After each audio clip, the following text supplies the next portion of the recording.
I could say that the Oplan Tokhang was very successful because there were so many surrenderies during that time.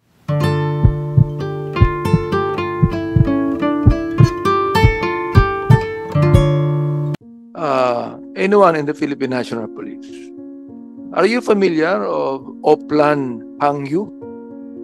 Are you familiar with that? Oplan Hangyu? That Hangyu. is, Hangyu is part of Tokhang, Mr. Chair. That's It's a one of Visayan the- word. One of the programs of the Duterte administration during its time, in its all out of war on drugs, was the use of stickers and drop boxes to mark houses with drug-free stickers. That is Oplan Hangyu. Hangyu. I'll hang you. That's a Visayan word, Mr. Chairman. Hangyu. Hangyo. Bisaya. No, that's hangyo. Akala ko Chinese. No, No, you want to it's, convince the drug pusher, alleged drug dependents, drug pusher, or drug maintainers. Mr. Chair. Parang Hangyu ang pronunciation eh. Hangyu. Tagalog ka kasi. Ako Bisaya. Parang Mr. Chair. Chinese. Yes. Yung Tokhang kasi, it's composed of two Visayan words. Okay. One is Hangyu. I think they know that. Yung Hangyu, galing sa Hangyu yun eh.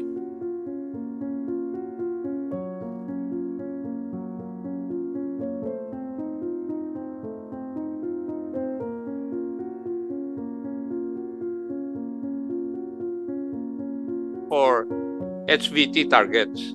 Thank you, Mr. Chair. I guess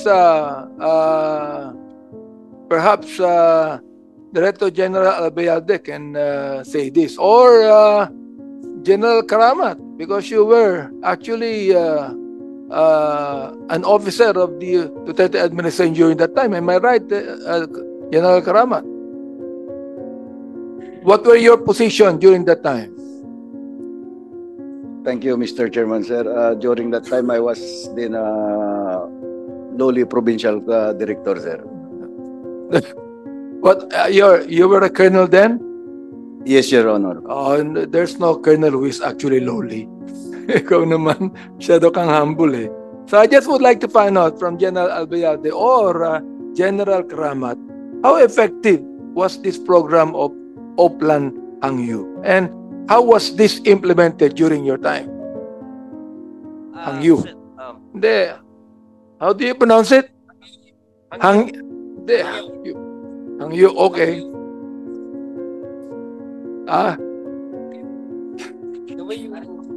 Mr. Chairman, point of information.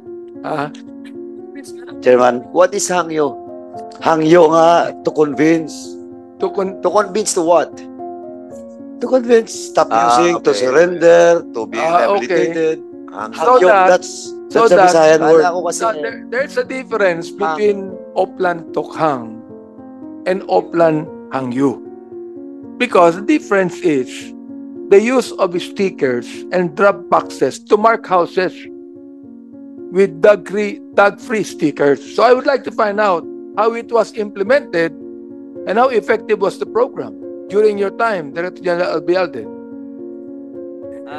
I was then the regional director of the NCRPO, Mr. Chairman. But accordingly, based on the record, I think the DIDM would also have to clarify this. The total surrendery dun sa base po dun sa upper barrel na sinabing Oplan Tokhang, no, yung knock and plead. In just a matter of months, meron pong nag-surrender ng more than 1 million kagad for those who want to be rehabilitated, Mr. Chairman. Kaya po nagawa yung rehabilitation center. So these are drug users. Yes. They're not drug pushers. Umabot po yan, kung hindi ako magkamali, na nasa 3 milyon na drug users, drug dependents who wish to be rehabilitated. Yun po yung mga voluntary nag-surrender during the Tokhang operation. No?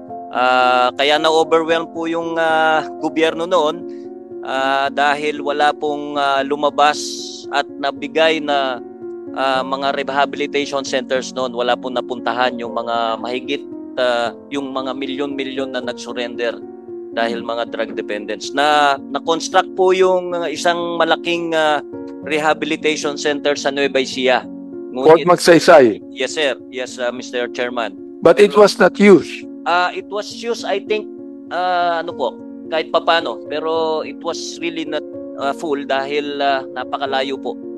Malayo, Mr. Chairman. So, I don't know kung saan po ginamit ngayon yun. So, yun po kadami lahat yung nag-surrender in just a few months, Mr. Chairman. I think it's just a matter of 6 months, kung hindi po ka magkamali, mga nasa 1.5 na. Until such time that it grew up to almost 3 million, Mr. Chairman. General Karaman, will you please answer? Also, during your time. General Karaman, are you familiar with this? Thank you, Mr. Chairman. Sir, to answer your question whether the Tokhang before was a CISPOL or not, I could only say that in the province of Bulacan, where I was the provincial director, then I could say that the Oplan Tokhang was very successful because there were so many surrenderies during that time. Actually, we had this program Oplan Pagbabago, wherein we converted our vacant buildings. General Karamat, you still have words. I would like to find out what the meaning of successful means. Is it you're very successful in killing or No, successful in arresting? Tokhang means to knock and plead. That's why there were many surrenderies during my time as a provincial director in Bulacan. So there were several thousands of surrenderies. That's why we had this Oplan Pagbabago, wherein we converted all those vacant PNP buildings, and in fact, in the whole Region 3, kami po yung unang gumawa nitong Oplan Pagbabago, na kung saan itong mga surrenderies, itong mga users, we considered them as victims. That's why ito ginawa namin with no budget coming from government, but the PNP din in Region 3 had initiated this Oplan Pagbabago, sir. Yun po yung Oplan Tokhang namin, sir. What time was that when you were the provincial commander of Bulacan? Sir, I was the commander of Bulacan from April 6, 2016 to May 7, 2018, sir.